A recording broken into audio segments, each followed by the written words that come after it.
explosive. That describes Percy Harvin on a football field, and, at times, away from it.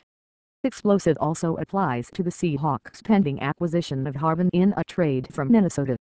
This young Seahawks team that was 30 seconds from playing for the conference championship last season, just went and added a player as versatile as he is athletic, but who has also had issues with coaches in the past. Harvin is a Swiss Army knife for an offense. Someone who can line up anywhere from the backfield to splitting out wide to running back kickoffs. He is also very, very expensive. Not just in terms of the new contract that is being negotiated with Seattle, but the 3 draft picks Seattle gave up to acquire him.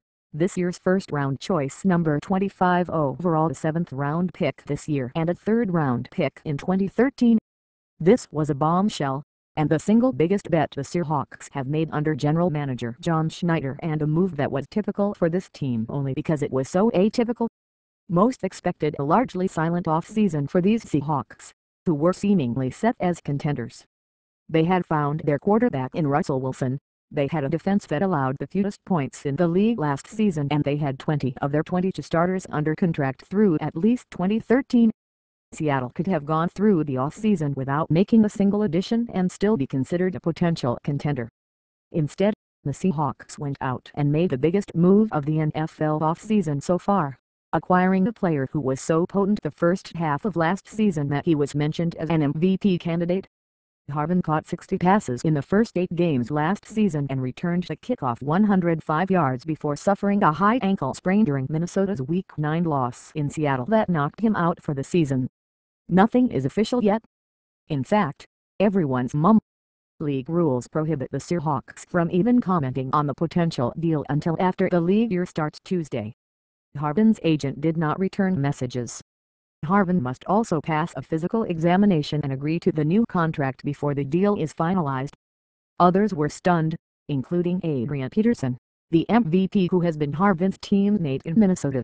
The best all-around player I've ever seen or you'll ever see goes to Seattle, Peterson said via his Twitter account. I feel like I just got kicked in the stomach several times. Harvin had been unhappy with his situation in Minnesota going back to June 2012. He also reportedly had run-ins with Brad Childress, the Vikings' previous coach, as well as Leslie Frazier, the current coach. Now, he gets a fresh start in Seattle with a big budget contract and an offense that seemingly turned the corner in December with rookie quarterback Russell Wilson. Seattle is betting big on a player who has never had 1,000 yards receiving in any NFL season. This team that hoards draft picks like they were gold gave up 3 of them, including their first-rounder this year, for the privilege of paying Harvin a new contract that could average $10 million annually or more. That's a lot of draft picks for the right to give away even more loot, and it doesn't take too long a memory to remember what happened the last time Seattle gave up a first-round draft pick to acquire a wide receiver. That was 2006 when the Seahawks acquired Deion Branch. That's where the similarities end, though.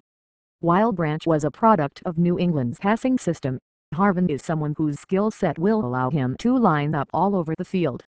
He's so good you've just got to showcase him, Coach Pete Carroll said in October when the Seahawks were preparing to face Harvin and the Vikings in Week 9. Carroll has some history with Harvin. While at USC, Carroll recruited Harvin when he was coming out of Virginia Beach, VA, only to have Harvin pick Florida, where he helped the Gators win a national title as a true freshman. So Carroll wasn't exactly surprised when Harvin was being mentioned as an MVP candidate before the Vikings traveled to Seattle in Week 9. He's a fantastic player, Carroll said before a game of Harvin. He was arguably the best player in America coming out of school. So the fact that he's playing with all the top guys and his numbers are on top of the league, that's fitting. And now, Carroll and his coaches get the luxury of deciding how Harvin will fit in with Seattle's offense.